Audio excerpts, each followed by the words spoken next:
Katabi. Katabi. Pinagpalang araw. Pinagpalang araw. Ako'y blessed na blessed. Ako'y blessed na blessed. Dahil katabi kita. Katabi kita.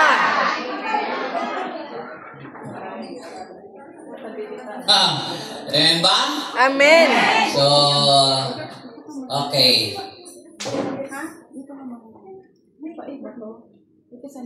Praise the Lord. So, muli tayong nasa series. Basa.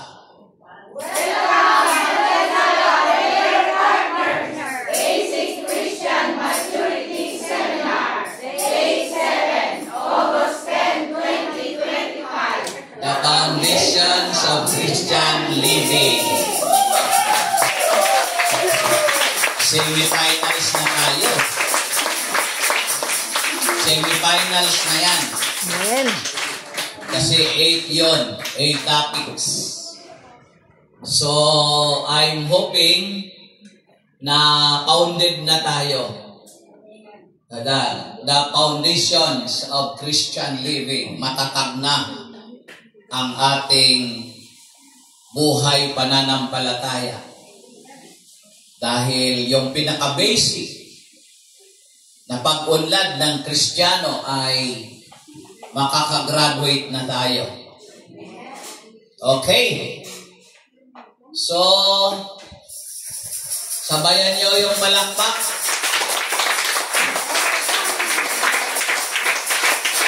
Overcoming the flesh. Kaya huwag kayong iilag para hindi the flesh. So, patamain natin yan. From Galatians chapter 5, verse 16 to 21, it says, So I say, walk by the Spirit, and you will not gratify the desires of the flesh. For the flesh desires what is contrary to the Spirit, in the Spirit what is contrary to the flesh. They are in conflict with each other, and so that you are not to do whatever you want. But if you are led by the Spirit, you are not under the law.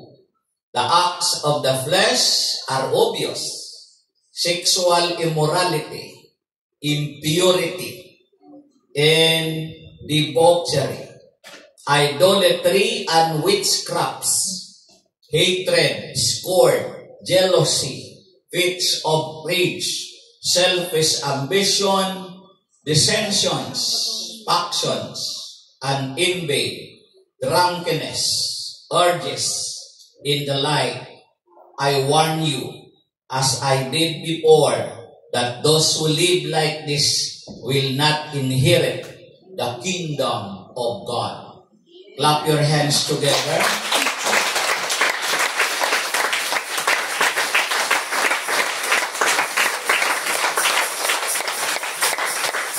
Sinasabi ko sa inyo, mamuhay kayo ayon sa Espiritu at hindi ninyo pagbibigyan ang mga pagnanasa ng laman. Sapagkat ang pagnanasa ng laman ay laban sa kagustuhan ng Espiritu, at ang kagustuhan ng Espiritu ay laban sa pagnanasa ng laman. Magkalaban ang dalawang ito, kaya napipigilan kayo sa paggawa ng nais ninyong gawin. Kung pinapatnubayan kayo ng Espiritu, wala kayo sa ilalim ng kautusan.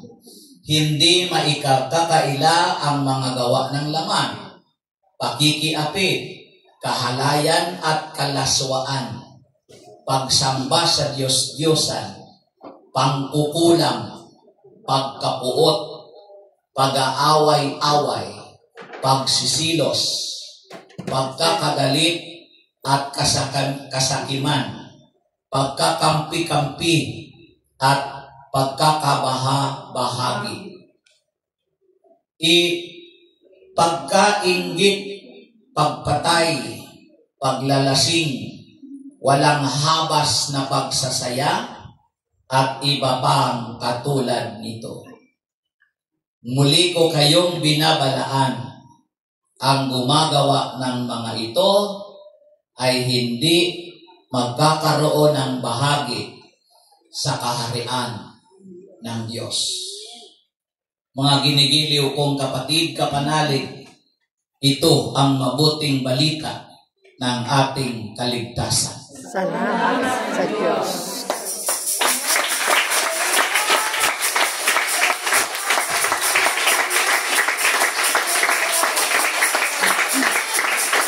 Palakpakan ang mabuting balita na ating napakinggan.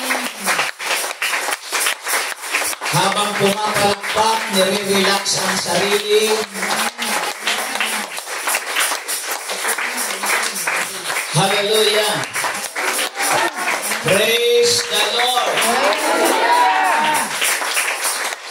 Amen! Nasa mabuti ba kayong kalagayan? Amen! Praise the Lord! Kung ganon. Amen ba? Amen. Taas nyo yung dalawang kamay. Iwagay-way. Pero hindi, walang marinig, ano?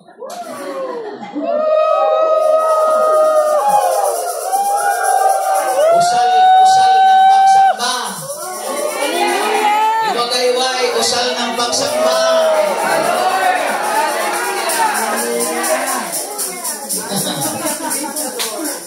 Kumimbot-kimbot. Ah, di ba? Amen.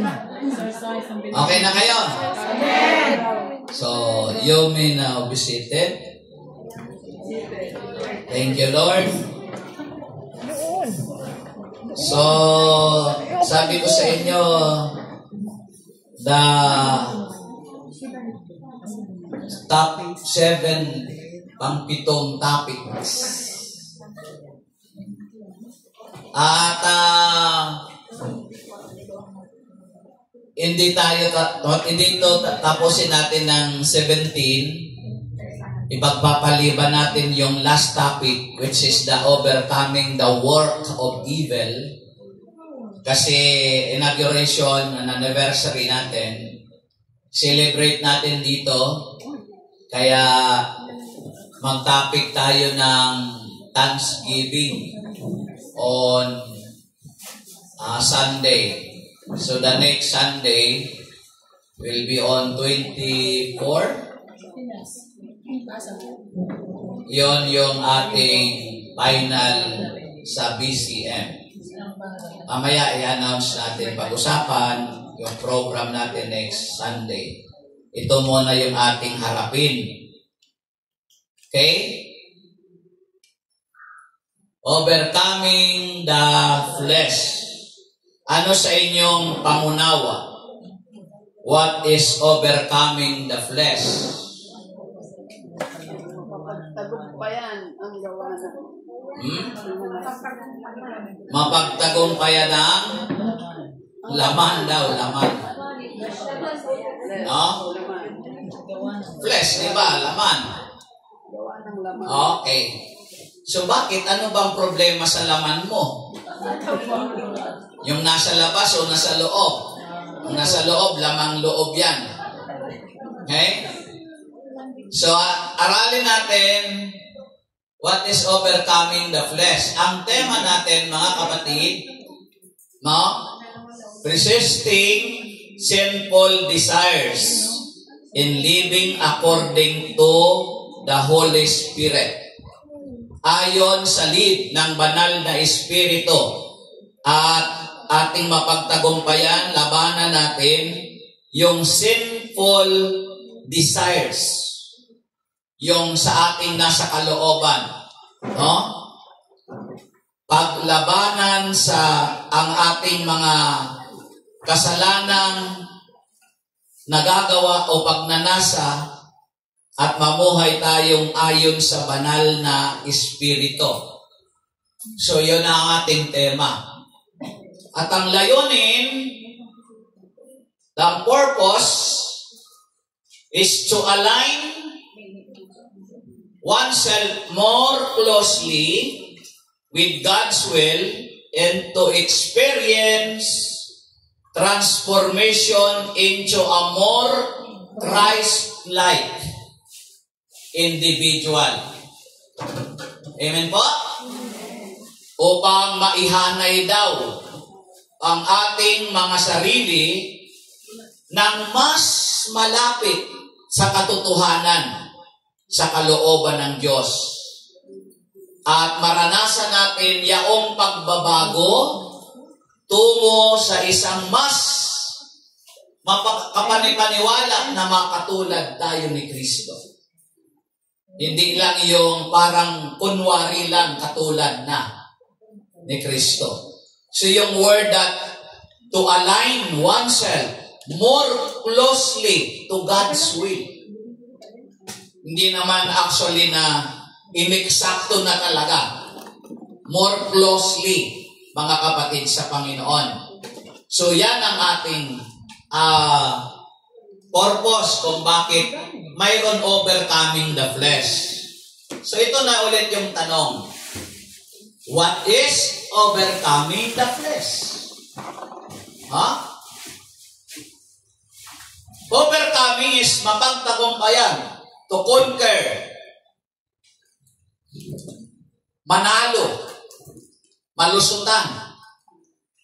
That is overcoming. Mapagtagumpayan ang pananaig ng laman. Mga kapatid, dahil yung buhay natin composed of the three dimension, the spirit, soul, and body. Binubuo ito ng tatlo ang isang katauhan.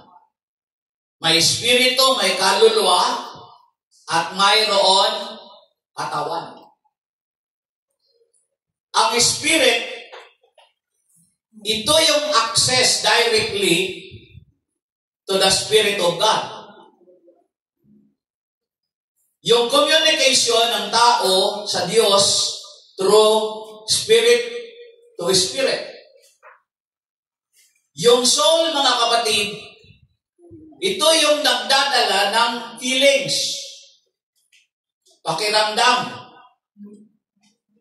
At ang pattern niyan, the spirit is the master, the soul is the steward. So yung steward, kung ang soul ang steward, sunod-sunuran siya sa master.